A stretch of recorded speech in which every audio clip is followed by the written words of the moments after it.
Sumainyo ang Panginoon. At sumaiyo rin. Ang mabuting balita ng Panginoon ayon kay San Mateo. Papuri sa iyo, Panginoon.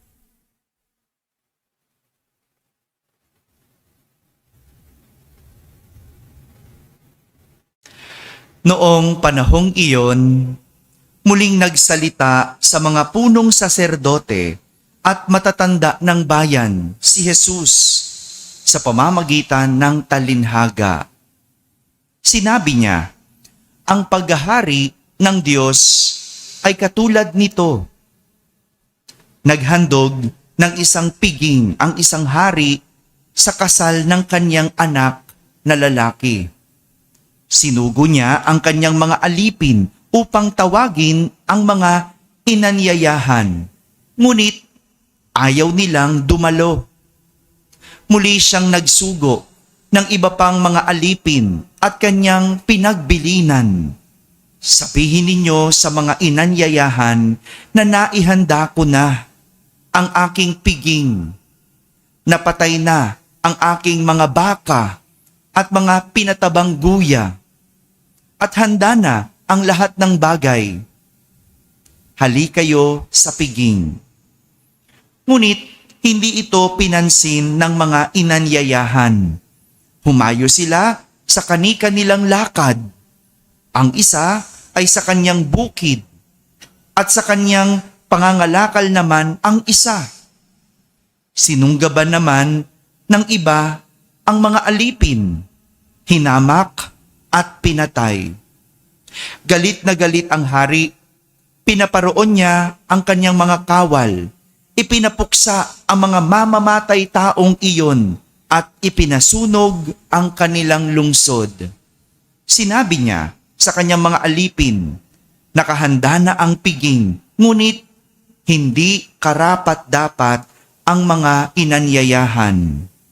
Kaya't pumunta kayo sa mga lansangang matao at inyong anyayahan sa kasalan ang lahat ng makita ninyo. Lumabas nga ang mga panauhing sa lansangan at ang mga alipin ay isinama ang lahat ng natagpuan, masama at mabuti. Ano pat napuno ng mga panauhin ang bulwagang pangkasalan. Pumasok ang hari upang tingnan ang mga panauhin at nakita niya roon ang isang tao na hindi nakadamit pangkasalan. Kaibigan, bakit ka pumasok dito nang hindi nakadamit pangkasalan? Tanong niya. Hindi nakaimik ang tao, kaya't sinabi ng hari sa mga katulong, gapusin ninyo ang kanyang kamay at paa at itapon siya sa kadiliman sa labas. Dooy mananangis siya at mangangalit ang kanyang ngipin, sapagkat marami ang tinatawag, ngunit kakaunti ang nahihirang. Mga kapatid, ang mabuting balita ng Panginoon. Pinupuri ka namin, Panginoong Hesukristo. Umupo ang lahat at makinig sa homilia. Magandang umaga po sa inyong lahat. Magandang umaga sa mga nasa barangay, mga nasa tahanan at nasa abroad na nagsisimba via online kasama kayo sa aming banal na pagdiriwang dito sa ating parokya. Pakibati nga ang katabi, magandang umaga. Yan ha, pampagising yan ha, kasi pupungay-pungaw yata yung mga mata no? Nagkainan lang tayo ng kaunti kagabi, parang puyat na puyat to mga to no? 'Di ba? Isa na namang talinhaga ang ginamit ni Jesus para ipakita kung ano ang kaharian ng Diyos. Sabihin nyo nga, kaharian ng Diyos. Kahapon, alala nyo, isang talinhaga ang kanyang ginamit. Hello? Ba't di kayo makaimik? Nakalimutan nyo na. Talinhaga ng ano? Ha? Talinhaga ng manggagawa ng ubasan. Ito mga to talaga, no? Mahirap pakainin, ang bilis makalimot Ano? Talinhaga ng manggagawa ng ubasan. Yun ang ginamit ni Jesus na imahe, na kwento para ituro kung ano ang kaharian ng Diyos. At ngayon naman, ginamit muli ni Jesus ang isa pang talinhaga para ituro kung ano ang kaharian ng Diyos. At ito ay sa pamamagitan ng talinhaga ng kasalan. Ulitin nga. Yan ha. Talinhaga ng kasalan. Pero bago natin intindihin ang talinhaga, magandang malaman muna natin na ang aral na ito ay pinapatungkol ni Jesus sa mga punong saserdote at matatanda ng bayan. Kumbaga, pinapatungkol niya ito sa mga taong simbahan. Tingnan mo yung katabi mo. Taong simbahan ba yan? Hello, ba't natatawa kayo? Madalas mo ba makita sa simbahan yan? O sa sugalan mas madalas? Tawan-tawa si nanay, di ba? Maganda malaman, no?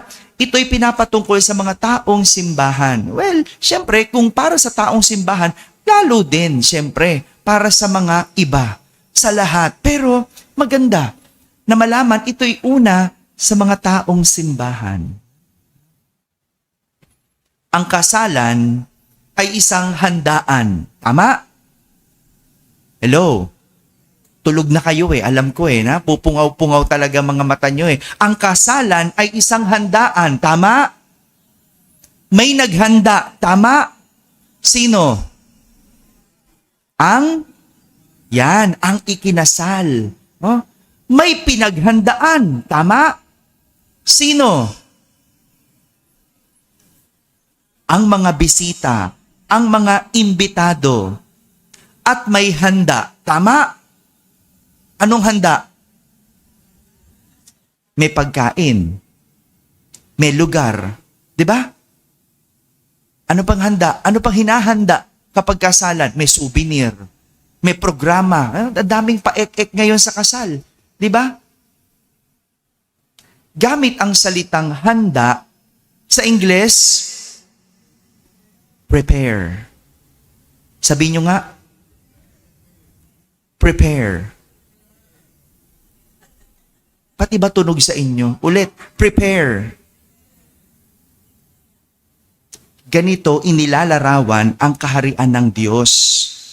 Ayon sa talinhaga, isang handaan na may naghanda para sa mga pinaghandaan na handa. Nalito ba kayo? Kaya ko kayo ginigising kasi alam ko malilito kayo sa mga salita. Narinig natin ang kwento. Naghanda ng isang malaking piging ang hari para sa kasal ng kanyang anak na lalaki. Sino naghanda? Ang hari o ang lalaking kinasal? Yon, ang hari, no? Siya yung gumastos 'di ba? Hindi ko alam kung ano hinanda nung kinasal na lalaki. No? Di ko alam. Marami ngayon handa sa kasal pero hindi handa sa pag-aasawa. 'Di ba? Ang bongga ng kasal pero hindi bongga ang pagsasama. Maraming ganyan, no? At yung hari, yung tatay ang naghanda. May hinandang handa. Anong handa? Pinatay na baka, pinatabang guya, at iba pang bagay. Ngunit nang imbitahan ang mga pinaghandaan, kanya-kanya silang rason at pagtanggi. 'Di ba? May iba may gagawin pa daw. May iba nagpunta sa kanilang bukid. Kanya-kanya. Meron pa nga sa halip na magpasalamat, inimbitahan, galit pa. Pinatay pa ang mga alipin na pinatawag ng hari para imbitahan ang mga imbitado. Dito pinapakita na kahit handa na ang lahat para sa mga pinaghandaan, ng naghanda. Hindi handa ang mga pinaghandaan. Kaya sa huli, hindi sila nakadalo at nakasalo. Kaya't ang talinhaga ng kasalan ay pagpapakita na ang kaharian ng Diyos ay isang handaan na mula sa naghanda. Sino naghanda? Oo nga, yun. Pero talinhaga ito ng kaharian ng Diyos na pinaghandaan ng naghanda. Sino naghanda? Ang Diyos. Yan. Para sa pinaghandaan. Sinong pinaghandaan ng Diyos? Tayong mga tao. Ngunit, ang nakakadalo lamang ay ang mga handa. Malinaw? Mackenzie? Nakasunod? Dahil kung babalikan natin ang kwento, bagamat binukas ang handaan para sa lahat at nakapasok ang lahat, ang hindi naghanda ay pinalabas. Ba't pinalabas? Hindi nakadamit pang kasalan eh. Hindi naghanda. Pupunta ka ba sa kasalan ng hindi handa? Hindi. Dahil kung hindi ka handa, ikaw ay palalabasin. Kaya nga ang salitang handa ang ating ginamit para ilarawan ang kaharian ng Diyos. Ito ay para ituro sa mga taong simbahan na kahit kilala natin ang naghanda, kahit kilala natin ang Diyos, kahit alam natin ang tungkol sa handaan, kahit alam natin ang tungkol sa langit o kaharian ng Diyos, kung hindi tayo handa o hindi ka naghanda, hindi ka papapasukin. Hindi na usapin kung ano ang gagawin. Dahil nung Lunes, tinuro sa atin ng kwento ng mayamang lalaki ang dapat gawin. Tama? Diba? Ang galing ng build-up, no? Sunod-sunod yan eh. No? Nung Lunes, tinuro na sa atin ano bang dapat gawin. Sundin ang utos ng Diyos. Iwan ang lahat at sumunod kay Jesus. Yun ang gagawin. Nung Martes, ipinakita kay Pedro na para mapabilang sa kaharian ng Diyos, nararapat lang na una ang Diyos. Oh, 'di ba? At kahapon, Miyerkules, gamit ang talinhaga ng manggagawa ng ubasan, tinuro sa atin na sa kaharian ng Diyos, ang lahat ay pantay-pantay. Walang nakalalamang dahil ang Diyos ay makatarungan. Ngayon, ang kaharian ng Diyos ay isang paghahanda, isang paanyaya na dapat naghahanda. Dito tayo bagsak.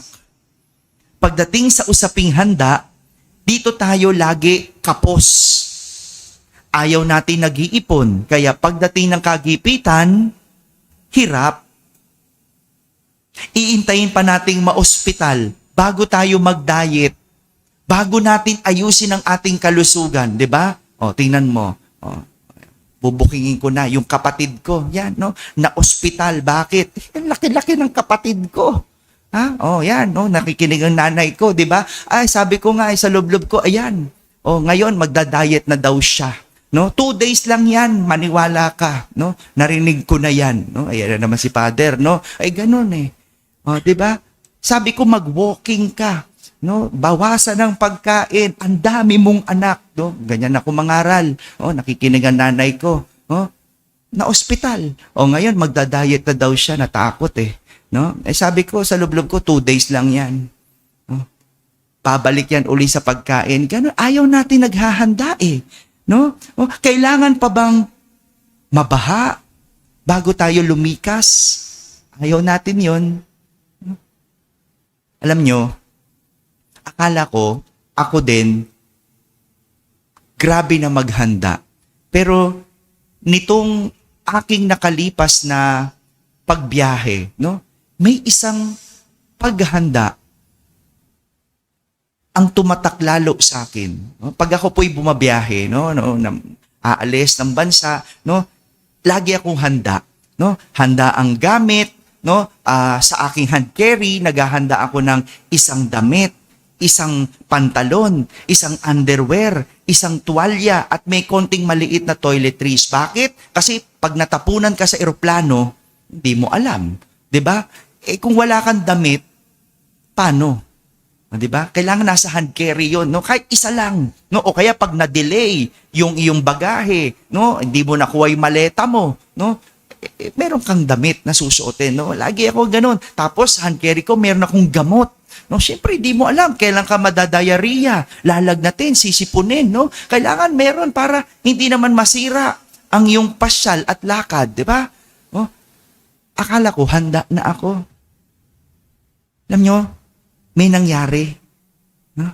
Isang gabi, no? Syempre, pag ikaw ay nasa hotel, 'di ba? Bukas lahat ng gamit mo. Tama? 'Di ba? Bukas ang maleta. Oh, yung iba, ako gabi pa lang, sasampay ko na yung ilalabas ko na yung susuotin ko, ihahanger para hindi naman gusot, no? Maayos na, no? Maayos, nakatiklop yung mga marurumi na ginamit, nakaibang lagayan, no? Habang kami natutulog, biglang nag-alarm. Biglang nag-fire alarm ang hotel. At may nag-anunsyo, no? Kailangan naming lumikas ng hotel dahil nasusunog ang hotel. No? Ako, mabilis ako magising eh. No? Mabilis ako makatulog, mabilis din ako magising. No? Sabi mo lang pangalan ko, gising agad ako. No? Nagising ako. Pero nung paggising mo, syempre, 'di ba? Pupungas-pungas ka pa. Kaya nga ginigising ko kayo kanina, 'di ba? Pupungas-pungas ka pa no. Inintindi ko, ano ba 'yon? No, syempre, 'di ba? Wala ka pa sa ulirat mo no. Nung nag-a-alarm, pinakinggan ko mabuti. Ano ba yung announcement? No? Sabi, this is not a fire drill.